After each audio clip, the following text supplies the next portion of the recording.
Hello and welcome to Orbiting Brick. And today's video is going to be a pretty short one. It's demonstrating this interesting idea I had for a launch vehicle. So as you can see, I currently have this aircraft taking off from the Kerbal Space Center runway, and it's using two Rapier engines. Now for the styling of this, I would end up just becoming more of a SR-71 style aircraft. I guess that's the most efficient shape for a hypersonic aircraft, which this is. In testing, I confirmed it can get up to a Mach 5. It's got two Rapier engines configured to use liquid hydrogen. That's part of rational resources. And already we're pretty far into the ascent, over 30 kilometers up now.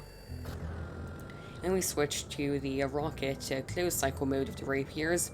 The Rapiers are special because they're based on the Sabre engine concept, which it's a engine that can either use oxygen from the atmosphere, or when there's no atmosphere, liquid oxygen as a oxidizer. And we're out of fuel, and we're nowhere near orbit. So how are we deploying a payload? Well, if you look at the staging, and once I get this camera tools dealt with, you can see at the front of this craft, we have a second stage. It's a small Terrier-powered stage, has some RCS thrusters for orientation, and we can plot our maneuver into orbit. Now you might notice I did not use Flight Manager for recovery of stages or anything else like that, because well, I'll still be recovering the lower stage, but I realized I don't have to use any mods for that because, as you'll see, the craft does not enter the atmosphere before we complete our circularization. But first, let's get this probe to orbit. So getting our initial orbit and then doing another burn after time warping around to apoapsis to circularize. And there is our probe, a Telstar, in orbit. And this actually was, this is not chronological, I just wanted to show the entire probe deployment before showing the descent to the spaceplane. This is right after we detached the second stage. And you see that Kerman Air Base I have down there. It's a Kerbal Constructs base I made using, using Kerbal Constructs specifically for this mission, and I overshot it by a lot. I guess I flew a significantly more efficient trajectory this time.